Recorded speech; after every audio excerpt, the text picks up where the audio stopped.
Everything the McLaren F1 gave you from a driving experience point of view has been taken to a new level. With T50, we have rewritten the supercar rulebook.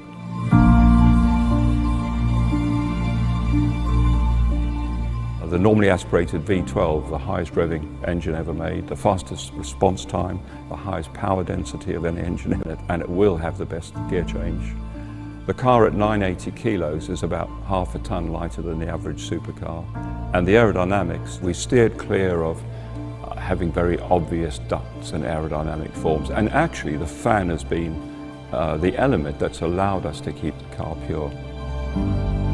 The interior of the T50 is absolutely even more focused than the F1. The feel of the switches, the haptics, everything is machined from solid.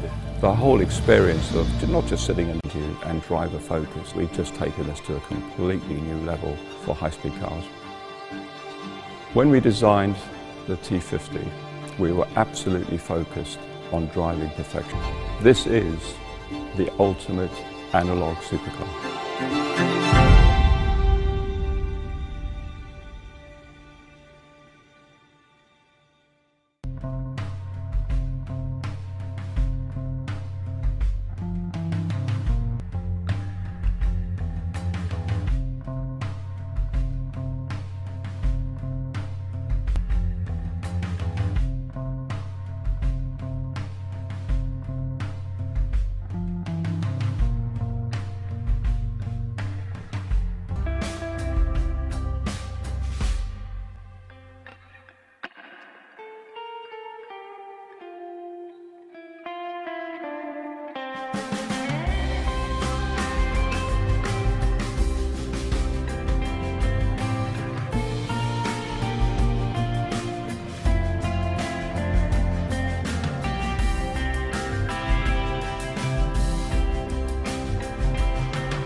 The Zonda was the first car out of the Pagani Automobile Auto House.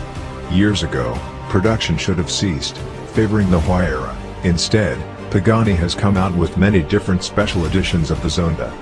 The Zonda HP Barchetta, was thus named Barchetta because, to Horacio Pagani, that's what it resembled, in Italian, a little boat.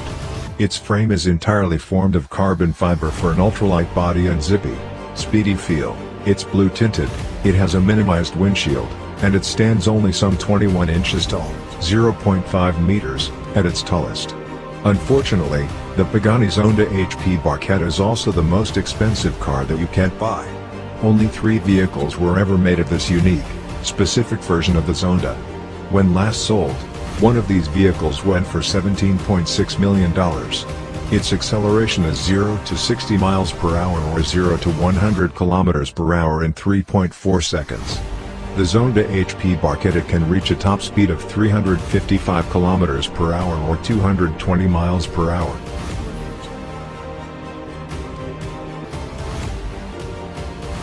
In 2019, Bugatti made a brilliant branding decision when rolling out their latest supercar. Instead of a flashy introduction and name geared to thrill, the French manufacturer opted for a restrained, minimalistic, and instantly iconic title, La Voiture Noire. The black car. No other description necessary. Although, going into details doesn't interrupt the awe of this gorgeous vehicle with a sky-high price. It's got a carbon fiber shell that's sculpted by hand, a quad-turbo W16 8.10 liters engine that produces 1,500 horsepower, and an acceleration of 0 to 100 kilometers per hour, 0 to 60 miles per hour, in 2.4 seconds.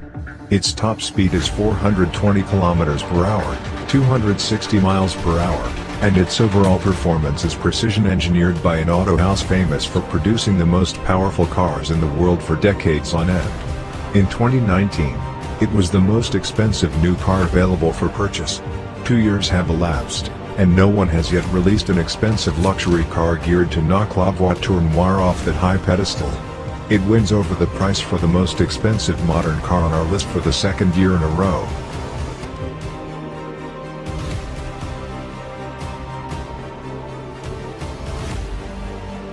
The most expensive car of all time, we turn to history. After all, if you're investing in a gorgeous supercar, it should be one that can tell you a good story. In 1964, the 250 GTO won the Tour de France automobile, marking the 9th year in a row that Ferrari won that race. Only 36 of these cars were made between 1962 and 1963, the specific Ferrari that's the most expensive in the world, at an unbelievable $70 million price point, was victorious not only in the Tour de France, but it also placed in the Le Mans.